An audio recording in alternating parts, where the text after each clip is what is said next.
Bueno, estimados estudiantes, lo que vamos a revisar entonces va a corresponder a este punto y los que siguen. En este caso nos vamos a referir entonces a las células que acompañan a las neuronas y que corresponden a las glías.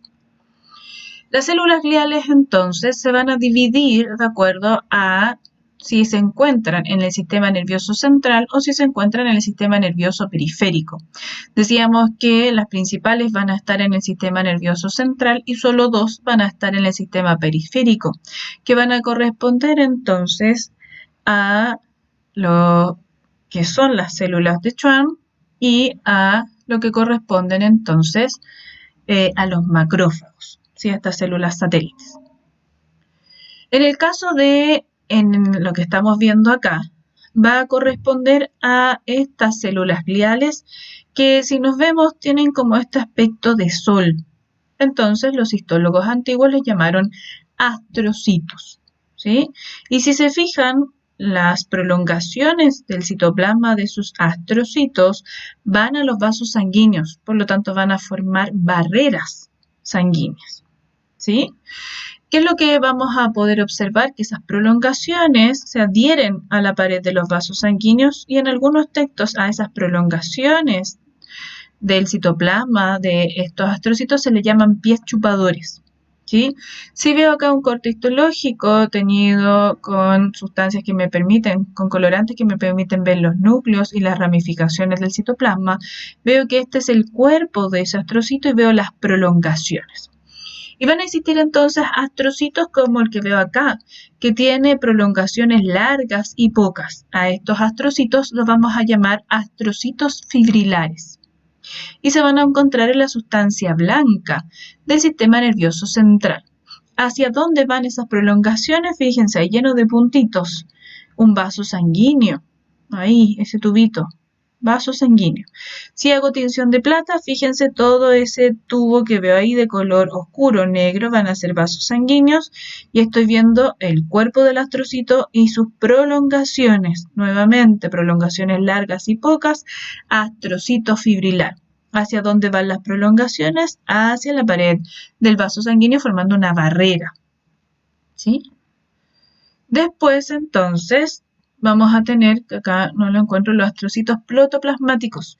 Y los protoplasmáticos van a ser astrocitos que tienen unas prolongaciones más cortitas y en mayor número. Esos astrocitos protoplasmáticos los vamos a encontrar en la sustancia blanca, perdón, en la sustancia gris del sistema nervioso central. ¿Ya? Pero van a existir dos tipos de astrocitos, fibrilares como estos y otros que tienen prolongaciones más pequeñitas y muchas más por astrocito que son los protoplasmáticos. Otros, ¿no es cierto?, células gliales que son las microglias y que tienen esta función, ¿cierto?, de macrófagos, son muy chiquititos. Acá tengo muchas veces aumentado el tamaño para que lo podamos ver. Y son estas líneas que veo ahí.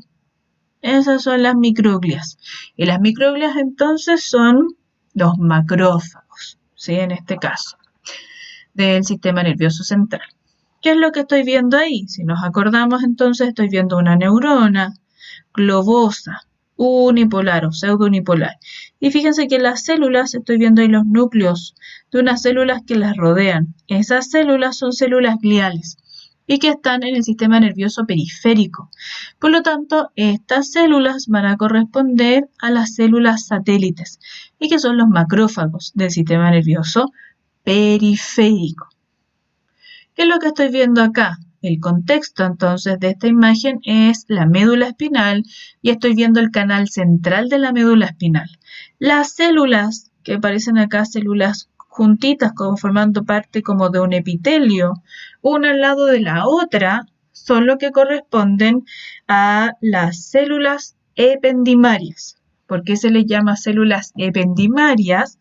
Porque a este canal central de la médula espinal antes se le llamaba canal del epéndimo y por eso quedó el nombre de estas células. Y otras células gliales entonces corresponde, en el caso del sistema nervioso central, a los oligodendrocitos que van a formar la vaina de mielina, los axones del sistema nervioso central, o les llamamos células de Schwann, cuando estas células se ubican en el sistema nervioso periférico y su función va a ser la misma, formar la vaina de mielina a las fibras nerviosas, ¿cierto?, del sistema nervioso periférico. Y ahí está entonces cómo van a formar alrededor del axón esta vaina de mielina. Se van enrollando entonces y van formando esta capa que va a permitir conducir mejor y más rápido la información. Vamos a ver entonces ahora los distintos segmentos u órganos que podemos encontrar y ver la histología de ellos. Lo primero que vamos a ver es la médula espinal. Y la médula espinal se va a caracterizar por tener la sustancia gris al centro y la sustancia blanca en la periferia. ¿Por qué se diferencia entre sustancia blanca y gris? Porque en la sustancia gris están los somas de las neuronas, mientras que en la sustancia blanca están los axones, ¿ya? Pero acá veo tanto los cuerpos, ¿sí?, o los somas, con las prolongaciones, pero acá solo veo los axones, ¿sí? Como en la médula espinal les decía, esta sustancia gris está al centro y forma esta especie de mariposa que llamo astas. Cada una de estas estructuras se llama astas. Astas dorsales y astas ventrales, ¿sí? Que las ventrales entonces van a ser motoras, las dorsales van a ser sensitivas. Y fíjense ahí al centro, ese agujero pequeño es el canal central de la médula espinal, ya en donde podíamos encontrar a unas glías que llamábamos células ependimarias, ¿ya? Si voy a ver con mayor detalle. Acá, fíjense nuevamente, estoy viendo médula espinal, estoy viendo que al centro está el canal central de la médula espinal, llamado antiguamente canal ependimario. Estoy viendo la sustancia gris de color rosado y la sustancia blanca en la periferia. ¿Qué es lo que voy a encontrar? En las astas ventrales, que son las más gruesas, que decíamos que eran motoras, voy a encontrar este tipo de neuronas. ¿Cuáles son esas neuronas? Por corte aquí pareciera que fuese un triángulo o que fuese una pera. No, la forma que hay en el asta ventral de la médula espinal, ¿ya?, son las células que corresponden a las neuronas estrelladas multipolares.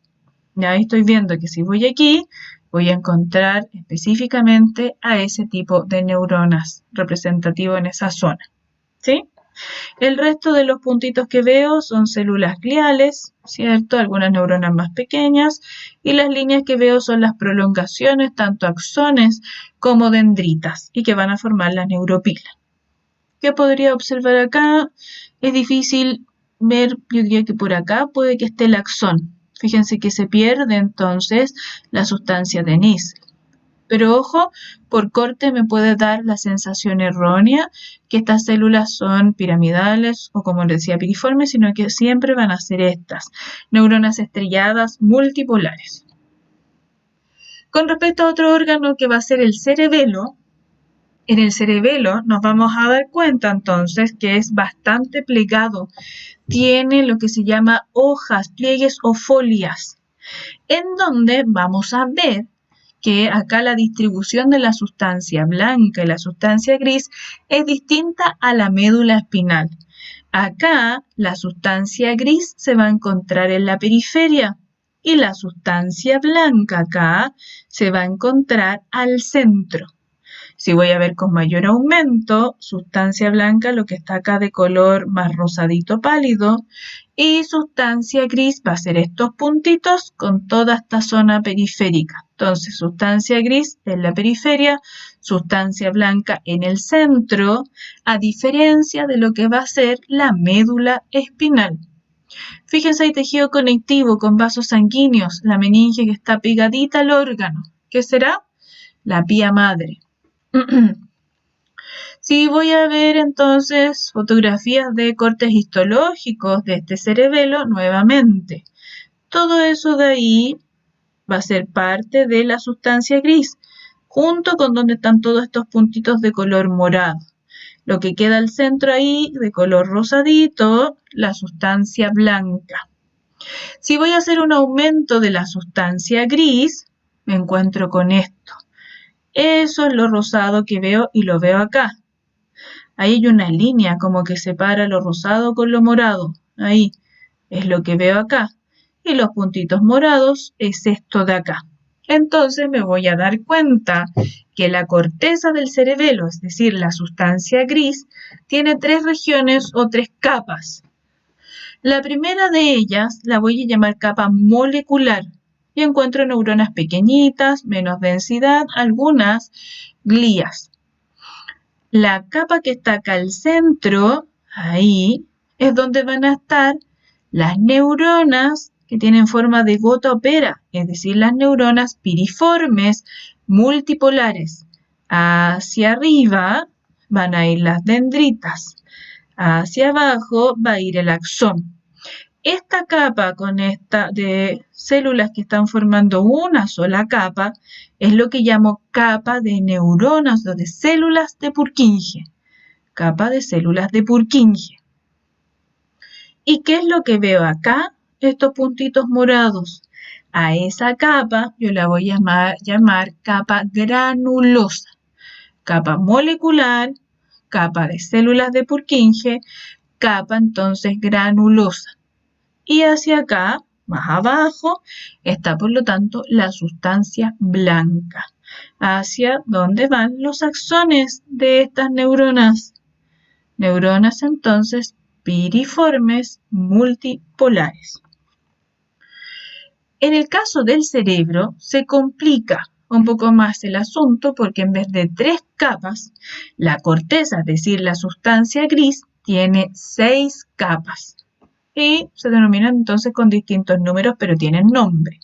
Fíjense ahí nuevamente, tejido conectivo, vasos sanguíneos, meninge. Acá lo mismo, meninge que está asociada al órgano, la pía madre.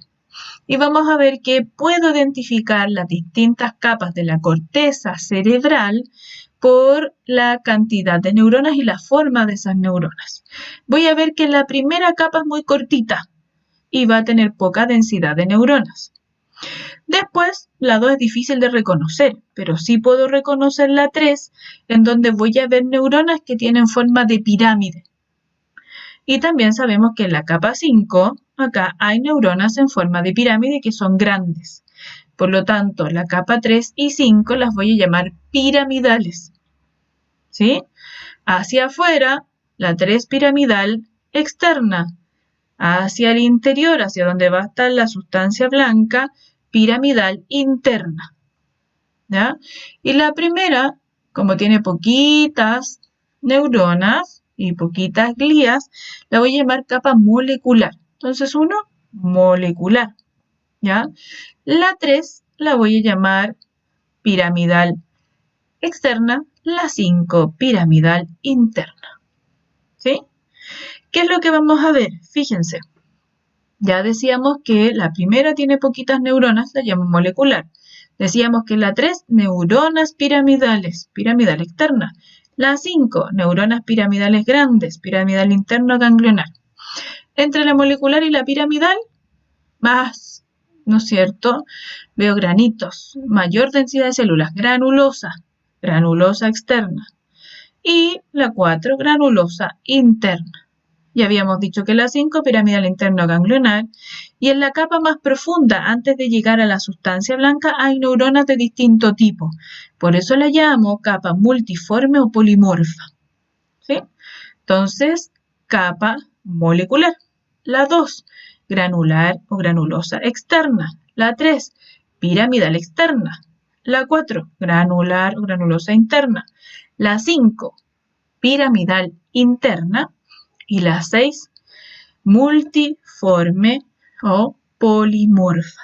Y profundamente la sustancia blanca, donde van los axones de todas las neuronas que están formando las distintas capas de la corteza del cerebro.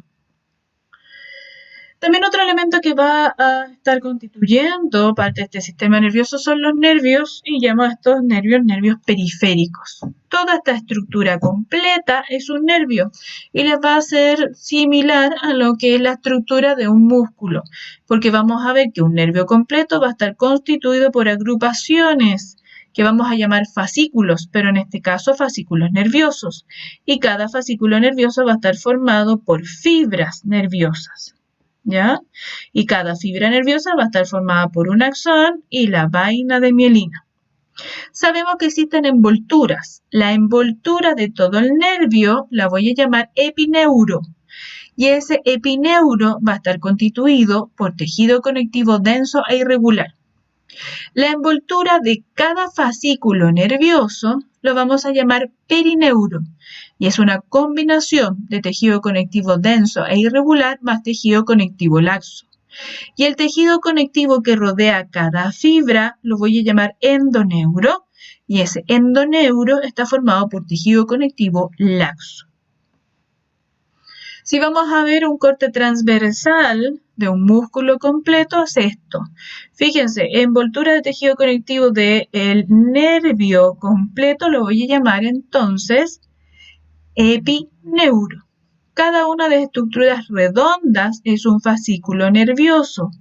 La envoltura de cada fascículo nervioso la voy a llamar perineuro. Y es una mezcla de tejido conectivo denso e irregular más tejido conectivo laxo. Y al interior de cada fascículo muscular voy a ver fibras nerviosas. Y cada fibra va a estar rodeada por su envoltura que llamo endoneuro. Y fíjense ahí, con mayor detalle, estoy viendo un fascículo nervioso. ¿Qué es lo que estoy viendo de color morado? La envoltura de ese fascículo, el perineuro. Y cada una de estas estructuras con un puntito, ¿no es cierto?, rojo, oscuro, más ese espacio en blanco va a ser una fibra nerviosa, y cada una de esas circulitos que lo envuelve de color celeste va a ser el endoneuro, que es el puntito es el axón, lo blanco es la vaina de mielina, donde estaba la vaina de mielina, porque al procesar la muestra, la mielina se va con los alcoholes y silolis y deja el espacio, eso es la vaina de mielina, ¿sí? Si yo ahora veo no un corte transversal, sino un corte longitudinal, veo que ahí está el axón, por fuera la vaina de mielina, ¿cierto? Y los núcleos de las células que forman la vaina de mielina, en este caso como es nervio periférico, la célula de Schwann. ¿Qué es lo que estoy viendo acá? Nuevamente, un corte longitudinal en donde esta línea de color rosado es el axón, lo blanco es la vaina de mielina. Los núcleos próximos son núcleos de células de Schwann. Y fíjense ahí donde la vaina de mielina se estrecha, es lo que se conoce como nodo de Ranvier. Ahí, como si divide esta estructura como si fuese una marraqueta. Ahí. ¿Sí? Entonces, nodo de Ranvier, la discontinuidad de esa vaina de mielina. Y de acuerdo a las fibras que van a estar mielinizadas o no, es como yo las puedo clasificar, y existen distintos grupos de fibras. Fibras tipo A, que están mielinizadas intensamente, tienen un diámetro de 1 a 20 micrómetros, la velocidad de conducción es de 15 a 120 metros por segundo. ¿Cuál es la función? Fibras de alta velocidad, eso quiere decir dolor agudo, temperatura, tacto, presión, propiocepción, fibras somáticas eferentes. Las fibras tipo B, menos mielinizadas que la A, tienen un diámetro de 1 a 3 micrones, su velocidad de conducción de 3 a 15 metros por segundo, son fibras de velocidad moderada, viscerales aferentes, preganglionares autónomas. Y las fibras tipo C, no mielinizadas, conducen bastante lento. Fíjense también el diámetro muy pequeño, 0,5 a 1,5. Velocidad de conducción 0,5 a 2 metros por segundo. Fibras de baja velocidad, eso quiere decir autónomas postganglionares y responsables del dolor crónico. Ganglios periféricos, como habíamos dicho, neuronas ¿de qué tipo? Neuronas globosas, unipolares o pseudounipolares, rodeadas por estas células que llamo células satélites, que son su función entonces en los macrófagos de este sistema nervioso periférico. Plexo coroidio son los encargados de producir el líquido cerebroespinal. Ahí los encuentro, ¿sí? Entonces es lo que puedo ver acá, lexocoroidio. Y van a ser entonces los encargados de producción de lo que llamo líquido cerebroespinal, que antes se llamaba líquido cefalorraquídeo, pero ahora cerebroespinal. Si yo hago un corte, fíjense toda esta estructura bastante enrollada, parte de un epitelio, ¿cierto? Tejido conectivo, vasos sanguíneos, plexos coroideos. Comparación entre el suero y el líquido cefalorraquídeo, fíjense, leucocitos, el suero no tiene, aquí un porcentaje bastante bajo. Proteínas, nada, el líquido cefalorraquídeo, el suero entre 60 y 80 gramos por litro. Glucosa también es más bajo, sodio, potasio, cloro, calcio, magnesio, pH casi igual, suero 7,4, acá 7,3, ¿sí? Entonces fíjense, acá glucosa también es más bajo el líquido cerebroespinal, ya acuérdense que antes llamado cefalorraquídeo, ¿sí? El plexo coroideo elabora líquido cerebroespinal a un ritmo de 14 a 36 ml por hora. Circula a través de los ventrículos, el canal central de la médula espinal, por el espacio subaracnoideo y el espacio perivascular. Es transparente y de baja densidad. Su principal constitución es 90% agua y iones. ¿Cuáles son las funciones? Actividad metabólica del sistema nervioso central, específicamente difusión de iones, y amortiguador para el sistema nervioso central. Entonces, fíjense que hay acá un feto normal y un feto que tiene hidrocefalia. Fíjense entonces, la forma entonces de ese surco, ¿cierto? Acumulación de este líquido cerebroespinal, ¿sí? Hidrocefalia. Y las meninges entonces, las meninges son tres, la cercana, ¿cierto? A lo que va a ser el cráneo, es la dura madre, está, ¿cierto? La membrana aracnoidea y está entonces la pía madre. Y la pía madre es la que queda pegadita al órgano, al cerebro, al cerebelo, ¿cierto? Van a estar ahí a la médula espinal, van a estar pegaditas, ¿sí? Entonces existe una barrera que llamo barrera hematoencefálica y que va a estar, ¿cierto?, formada por lo que decíamos, estos astrocitos que van a ir a adosarse a los capilares, ¿sí? Entonces, barrera hematoencefálica, ahí está el capilar, ¿cierto?, por las células endoteliales, y a él se van a agregar los procesos, ¿cierto?, que se llaman, decía yo, pies chupadores, que son las prolongaciones de los astrocitos, para impedir entonces el contacto de otros elementos con la sangre que va acá, ¿sí? Entonces, barrera hematoencefálica. Si existen preguntas, entonces también van a poderlas hacer al foro, ¿ya?